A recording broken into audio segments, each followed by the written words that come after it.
Nidoting sedang mengadakan live streaming bersama dengan Pokemon-Pokemonnya, Quaxwell dan Tingkatu. Dia kemudian bertanya kepada semua yang menonton, apakah ada yang tahu tentang Pokemon yang bertingkah aneh dan menggunakan move yang seharusnya tidak ada di Pokédex-nya. Dan jika ada yang melihat Pokemon langka atau Pokemon legendari, Nidoting minta fansnya untuk segera menghubunginya. Namun setelahnya tidak ada lagi komentar yang muncul. Nidoting mulai panik dan memohon agar ada yang kasih petunjuk. Tiba-tiba muncul komentar panjang mengenai penampakan Shiny Rayquaza, dan Nidoting terkejut melihatnya. Sableye merupakan Pokemon bertipe kegelapan dan hantu. Pokemon ini membuat sarang di gua yang gelap. Sableye sangat menyukai permata, menggunakan cakarnya yang tajam untuk menggali batu permata dan memakannya.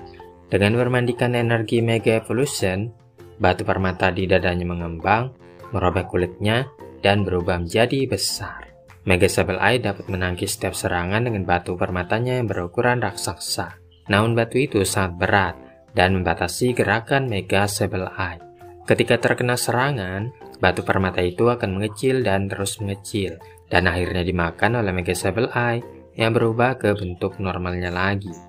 Untuk mendapatkan kembali apa yang direnggut oleh The Explorer, serta mengungkapkan kebenaran tentang Rising Veltaker, maka Liko dan Roy melanjutkan petualangan mereka.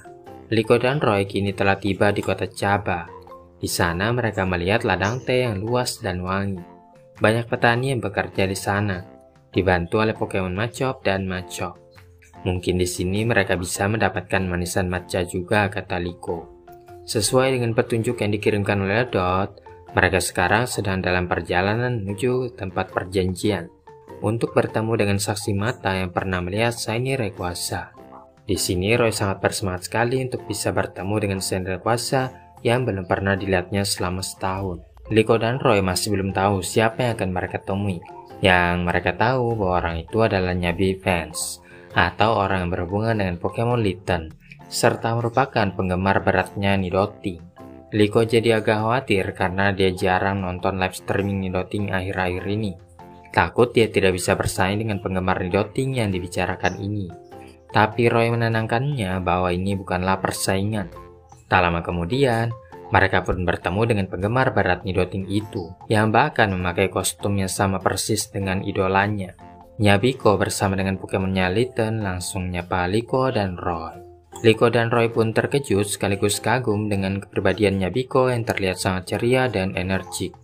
Nyabiko kemudian turun untuk menghampiri mereka, dan langsung mendekati Kapten Pikachu karena Pokemon itu sangat lucu.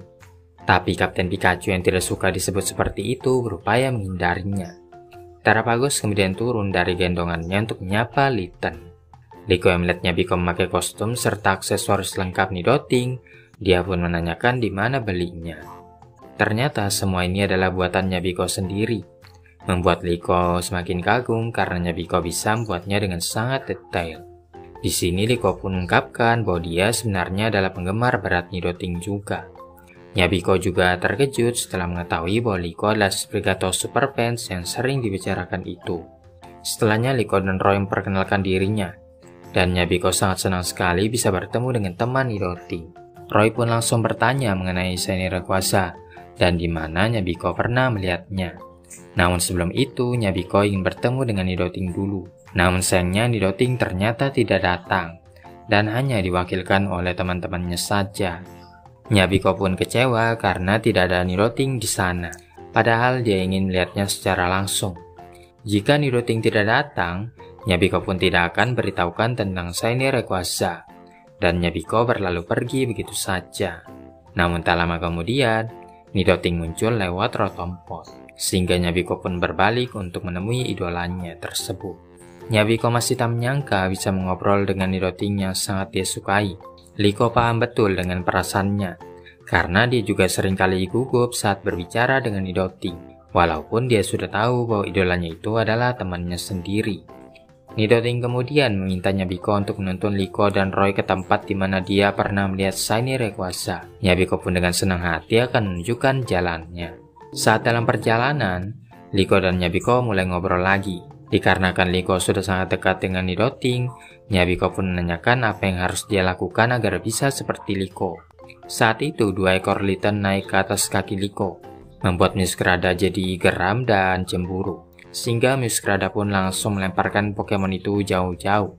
Liko menanyakan apa yang terjadi pada Muskrada, tapi Pokemonnya itu tidak mau menjawab pertanyaannya. Liko kemudian mengungkapkan bahwa dia jarang mengikuti live streaming Nidoting belakangan ini, berbanding terbalik dengan Nyabiko yang seringkali spam komen di channel Nidoting, hingga akhirnya salah satu komennya dibaca dan dipilih oleh Nidoting. Liko pun mengatakan rasanya pasti senang sekali dipilih oleh Nidoting, namun entah kenapa Nyabiko malah terlihat kesal, dan Liko takut kata-katanya barusan telah menyinggung perasaan Nyabiko. Nyabiko bilang mereka akan segera sampai di tempat pertemuan dengan Shiny Rayquaza. Roy yang penasaran kemudian menanyakan apa yang dilakukan oleh Nyabiko saat dia bertemu dengan Pokemon legendari tersebut. Alih-alih menjawab pertanyaannya, Nyabiko balik bertanya mengapa mereka mencari Shiny Rayquaza. Roy dengan tegas mengungkapkan bahwa dia ingin menangkap Shiny Rayquaza. Ini merupakan impiannya. Roy sudah mengejar Pokemon legendari itu semenjak dia bergabung dengan Rising Voltaker. Setelah mendengar Rising Voltaker, tiba-tiba ekspresi wajah Nyabiko berubah. Nyabiko tidak mau berbicara dengan orang-orang jahat. Dia mendengar semuanya dari perusahaan Exit, yang mengatakan bahwa kelompok tersebut adalah pembuat kekacauan yang menyebabkan para Pokemon berubah menjadi ganas. Dan parahnya lagi, jika Nidoting terlibat dengan kelompok jahat tersebut, namanya akan tercoreng dan bisa-bisa di-banned dari masyarakat setempat. Di sini Liko pun menyadari betapa hancurnya reputasi Rising Voltaker di hadapan orang banyak. Nyabiko telah memutuskan untuk mengalahkan orang-orang jahat itu demi kebaikan Nidoting.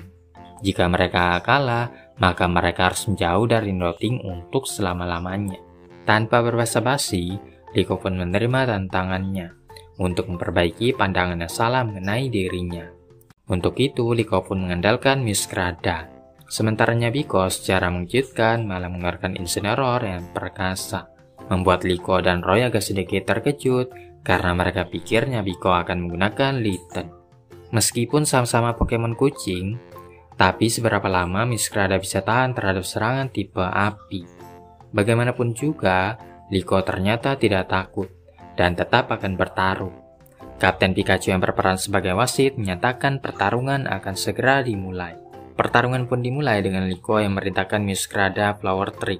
Namun Nyabiko bisa mengantisipasinya dengan merintahkan Incineroar untuk menghindar dan balasnya dengan Darkest Lariat.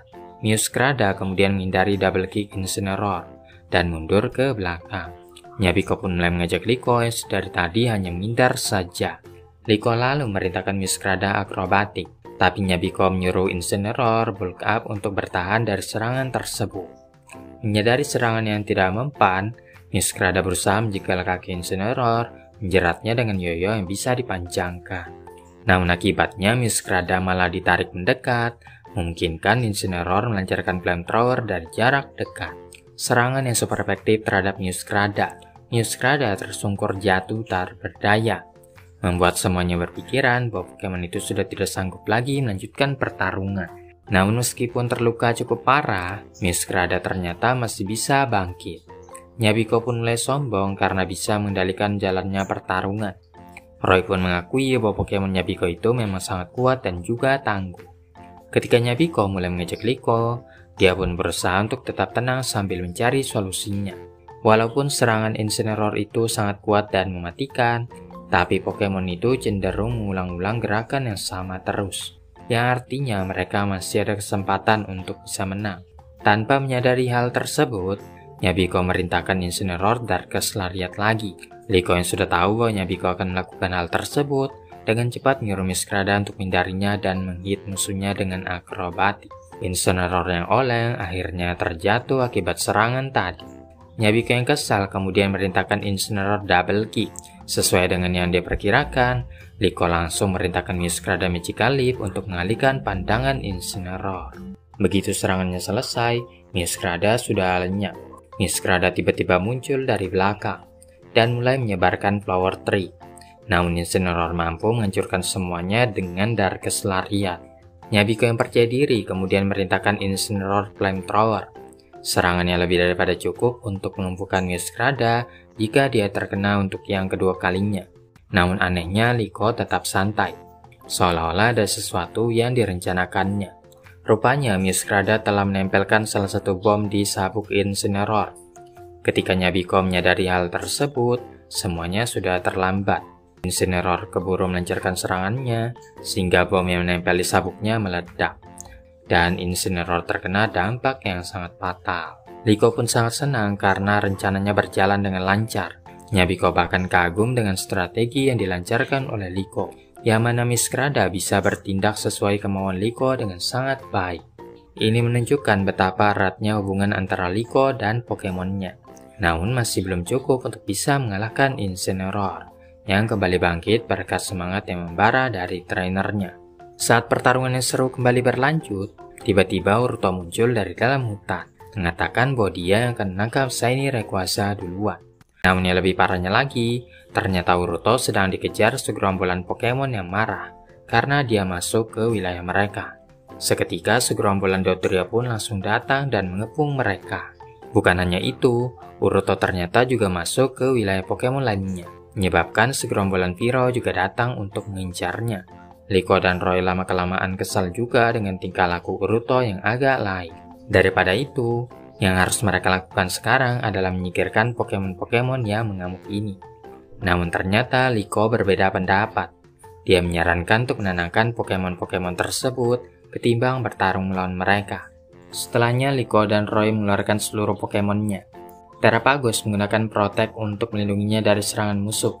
Sementara Shiny Lucario menggunakan Flash Cannon untuk menghentikan pergerakan mereka. Setelahnya, Kapten Pikachu menggunakan Double Team untuk menangkap Pokemon itu satu persatu. Berikutnya, Muskrada menggunakan Flower Trick untuk menghibur Pokemon-Pokemon yang sudah tertangkap. Setelahnya, Kilowattrel menggunakan Uproar untuk berteriak dengan keras. Begitu Pokemon-Pokemon yang mengamuk tadi sudah dirasa agak sedikit tenang, Roy dan Crocalor mulai bernyanyi dengan riang gembira untuk menenangkan situasi yang kacau tadi. Seketika, Pokemon-Pokemon itu pun mulai tenang dan akhirnya pergi meninggalkan mereka tanpa perlu adanya pertarungan. Ketika Liko hendak melanjutkan pertarungannya, ternyata Nyabiko sudah tidak mau. Nyabiko akhirnya sadar orang seperti apa yang sedang dia hadapi. Nyabiko yakin orang-orang seperti Liko dan Roy yang beri perhatian lebih kepada para Pokemon bukanlah orang jahat seperti yang dia kira. Nyabiko juga sadar telah salah mengira Rising Voltaker sebagai penjahat. Namun Uruto tidak peduli dengan semua itu dan menanyakan di mana Shiny Rayquaza berada. Untuk itu, Nyabiko akhirnya mengakui bahwa dia sebenarnya berbohong dan tidak pernah bertemu ataupun melihat Shiny Rayquaza. Nyabiko menulis komentar itu karena dia ingin diperhatikan oleh Nidoting. Liko dan teman-temannya pun sedikit kecewa mendengarnya. Sedangkan Uruto yang terlanjur kesal, akhirnya pergi meninggalkan mereka. Roy memperingatkannya untuk berhati-hati dan sedikit lega karena Uruto tidak mengikutinya lagi. Nyabiko pun minta maaf pada Nidoting. Dia melakukan semua ini agar bisa bertemu secara langsung dengan Nidoting. Kenyataannya Nyabiko ternyata cemburu dengan Sprigatito Superfast yang mendapatkan perlakuan khusus sebagai penggemar berat Nidoting. Di sini Nidoting pun mengungkapkan bahwa meskipun dia berteman dengan Liko, dia tidak memperlakukan temannya itu secara khusus. Nidoting sangat menghargai setiap fans yang selalu mendukungnya, termasuk Nyabiko. Nidoting berharap agar Nyabiko selalu mensupportnya dalam keadaan apapun. Nyabiko pun semakin terharu dengan kebaikan hati Nidoting yang mau memaafkan perbuatannya. Setelahnya Nyabiko minta maaf pada Liko dan Roy karena telah menuduh mereka sebagai penjahat. Namun berdasarkan pertarungan tadi, Liko menyadari bahwa Nyabiko juga memiliki hubungan yang erat dengan Pokemonnya. Semenjak itulah mereka pun berteman, dan Nyabiko berjanji akan mensupport Rising Voltaker sebagaimana dia mendukung Nidoting. Dia akan beritahukan bahwa Rising Voltaker adalah orang-orang baik yang sayang terhadap para Pokemon. Walaupun mereka tidak menemukan Shiny Rayquaza, Liko dan Roy senang bisa membuktikan kebenaran tentang Rising Voltaker.